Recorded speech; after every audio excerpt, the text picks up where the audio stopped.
to Jason's walk-into an Oktoberfest? At least I think that's how the joke goes. Except in my case, the hardest thing I drink is apple cider or Dr. Pepper Zero. So, welcome back to Curious Caravan. I'm Jason. And I'm Lizette. Today we are recapping our Oktoberfest adventures with a special guest, another Jason. Jason's a well-traveled explorer who splits his time between Florida Keys and destinations around the globe. That's right, we've got Jason number 2 who joins us to talk about Cincinnati's Oktoberfest, one of the biggest outside of Munich. And Lizette, you're bringing in your Texas take on the festival. My role, I'll be the one asking the questions and keeping my Dr. Pepper glass topped off. Ha. So, okay, welcome, Jason, to Curious Caravan. We're happy to have you. It's a pleasure to be here. Wonderful. Always nice to have a third voice in the mix. So set the scene for us. So what's it like stepping into Cincinnati's Oktoberfest? So Oktoberfest in Cincinnati is incredibly unique for almost any community in the country. Cincinnati has a massive German population that goes back to like the 1840s. Wow. And so they've had Oktoberfest Zinzinnati, as they say. This is their 49th year. It is the largest Oktoberfest outside of Munich, and it's one of 3 major Oktoberfests that happen in the city. Not only do they have this giant Oktoberfest Cincinnati, but they also have one just outside of town at the Germania Society puts one on, and there's a couple others, each one with their own flavor and their own uniqueness. But Oktoberfest Cincinnati, far and away the biggest. I'm not going to say the best, but I will say the biggest, just because there is a difference in feel, a difference in what you want your experience to be. I'm sure there's plenty of people that love to claim the best anyway. So, we don't want to take that away from any of the other best Oktoberfests across the country. Exactly. So I'd actually been to Oktoberfest Cincinnati once, probably 25 years ago. And at that time, it was held downtown, like right in the central business district on like a major building, a street sort of lined with buildings, like skyscrapers and stuff. They've moved it to the river recently. So it's in a park that goes right along the edge of the Ohio River.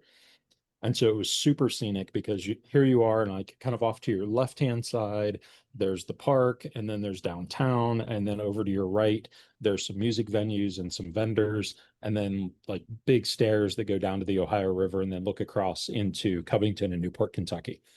Wow. So like amazingly scenic. The weather was absolutely beautiful, which I think helped things quite a bit, although it was a little bit warm for Oktoberfest. But the good news is they had lots and lots of beer that was very cold, along with cold cream puffs and tasty Black Forest cake to help ensure that everyone was nicely chilled. Ooh. I would assume that being on the river too, you get like the river breeze and everything. So I'm sure that was nice. Absolutely. So was there any favorite beer or food that you tried while you were there? Oh, it's going to be really hard to pick a favorite beer in Cincinnati. One of the weird kind of factoids about Cincinnati is that large German population that I talked about earlier developed lager, and it was made in these caves. So Cincinnati is called the city of 7 hills because it's kind of like in a bowl with 7 hills that surround it.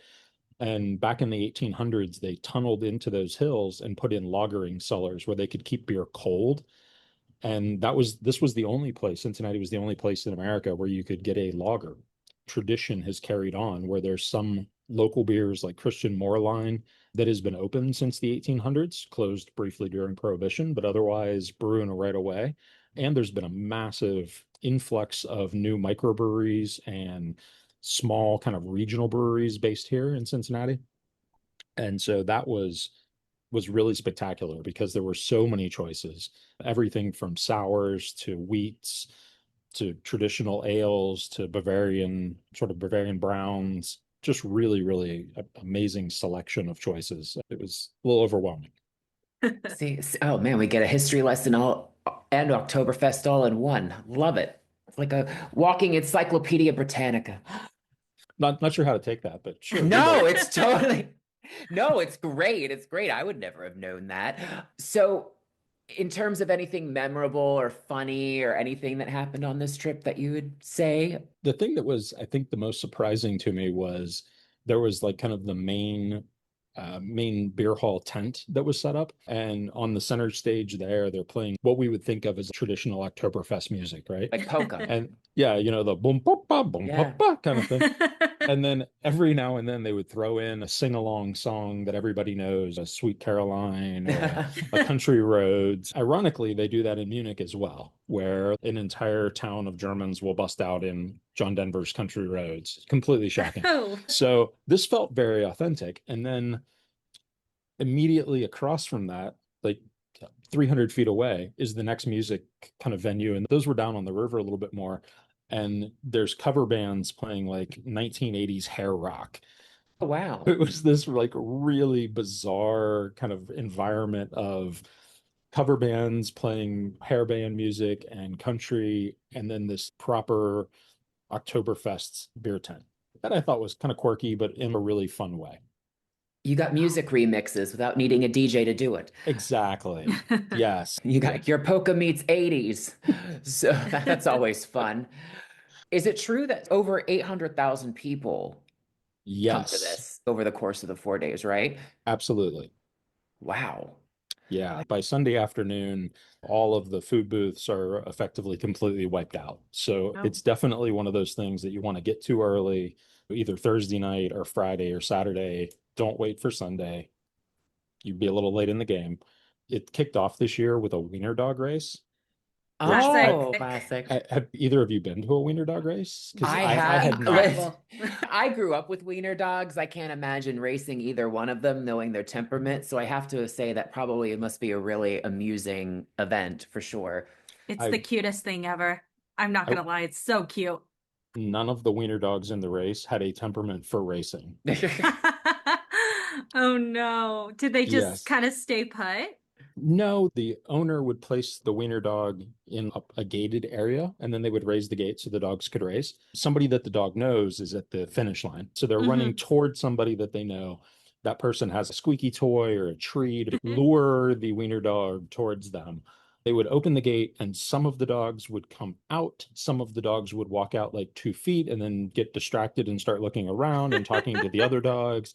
Inevitably there would be the one wiener dog who would full on head towards their owner, and then decided that they liked the squeaky toy or treat that one of the other dogs was supposed to get, and so they would beeline over to that person. This went on for like 8 or 10 rounds of this until there was a final grand champion, who I think is a little bit of a ringer because they said she had won, I think, 6 or 7 times.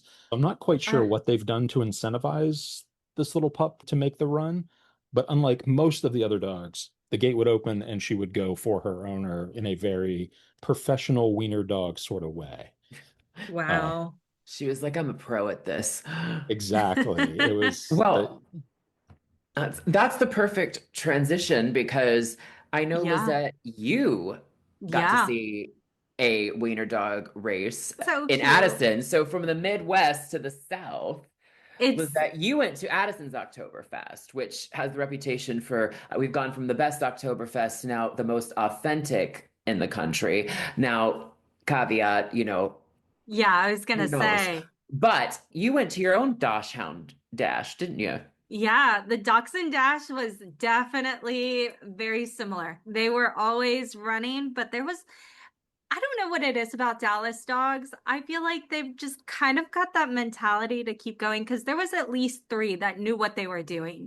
They're the professional dogs there. And then the rest, yeah, they kind of moseyed about, and still ultimately the cutest thing ever. I show up for the beer, I show up for the dogs, and it's a good time. So I saw one of these online and it was like they had their like 16-year-old ancient doxy who was like blind, deaf, or whatever, but like they all waited for her to finish the finish line. She was like the last one, and the whole crowd's like cheering for this little dog who's just kind of like, she was like moving at her 100-year-old is grandma pace, so which was we also bring our senior dogs in as well. I'm pretty sure in dog year she was like 10,000. I just want all dogs to be there. And, the ones with the little rolly wheels, that would be so cute to see too. That's my ultimate goal, to just watch them run. Oh, well, And that's now it. we know. She doesn't Now we even know. need the beer. As long as there's a No. dachshund dash, we're good. Yeah. Did you have any food favorites while you were there? I had this really delicious brats with like a pretzel bun. I mean, it helps that I had maybe like 3 or 4 beers, but it was still delicious. But I have to say, authentic compared to now what I'm hearing from Jason's, I don't know if it's as authentic as that because Dallas has a German population, but not to that same degree, I would say. I can't speak for all Germans in Dallas, but I just assume, given that we're Listen, kind of this area. if there's schnitzel, strudel, and giant pretzels, that sounds authentic enough for me, at Same. least for my stomach. It So does feel like a pre-fair kind of activity. Just make it German, though. I will say that because it's got the big pretzels, it's got funnel cake, it's got kind of a little bit of fair food, make it like Texas. mhm. So it definitely felt authentic to Texas. And they've got the polka and the games, the Stein holding competition.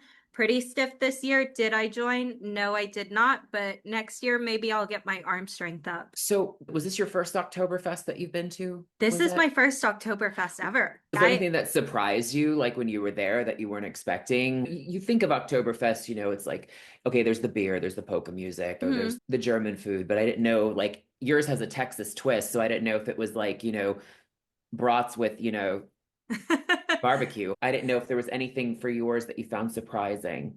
No, not really. I mean, I would say I'm surprised at how many people did show up in Lederhosen. I just expected people to be casual, which there are many people just kind of dressed casually, t-shirt, jeans. But yeah, I didn't expect that. And I kind of want to go next year in a full like outfit. But just Guys, watch The Sound of Music and yeah. copy that. So maybe next year I dress up because I was surprised to see a couple people out there going all in and leaning into the theme. So that was the only shocking thing. I mean, it's Oktoberfest. I kind of anticipated what it would be like, and I wasn't far off. I'm Okay. curious how many people were wearing like the authentic lederhosen, like the actual like leather pants versus like the Amazon costume lederhosen. Oh, Because there was a definite mix in Cincinnati as well. Oh. But there were far more people with their lederhosen from Amazon.com than I expected to see. I was also shocked at the number of men who were willing to wear gold lame and velour short pants with over and over and over again. That was a little bit shocking. You've got the Spirit Halloween costume that says authentic German. Exactly. It was about the mix. I mean, it was mostly Amazon people, if I'm being honest with you, Jason. It's I wasn't surprised. The Las Vegas Oktoberfest kind of vibes that you see. Exactly. All right, so between Cincinnati and Addison, we've had two very different vibes. But before we wrap it up, I would love to hear from both of you your best tips for anyone planning to check out an Oktoberfest. So, Jason, number 2, any tips for tricks for people if you're going to Oktoberfest, especially in Cincinnati, that you should be aware of before you go? Hands down, it's go early. It's go on one of the first 2 days.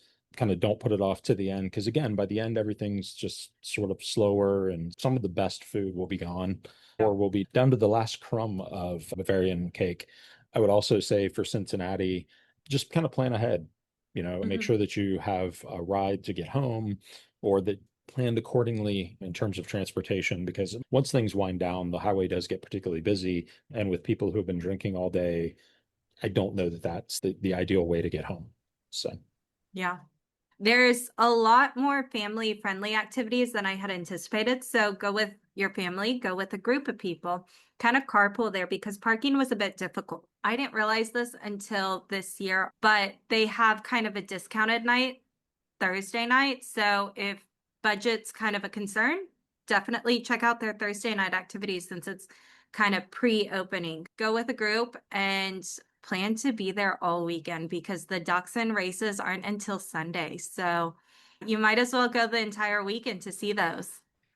Well, and I just will add this. If you're like me and you're skipping the beer, not to worry, because, as you can see, there's plenty of food, music, and fun to make Oktoberfest worth the trip. But also be on the lookout because plenty of these festivals do have non-alcoholic brews, which are becoming more and more popular. So always look on the menus for those. And Jason, number 2, thank you so much for joining us again and bringing Cincinnati into the mix. It's been fun hearing about that experience. Oh, it was absolute pleasure to be able to talk to you guys about it. Hopefully you'll have me back at some point on one of my other adventures. Absolutely. Definitely. And if any of you have been to Oktoberfest, big or small, let us know. Tag us on Instagram at goodplaces.travel. We'd love to share your photos and stories. Until next time, stay curious, folks. Adios.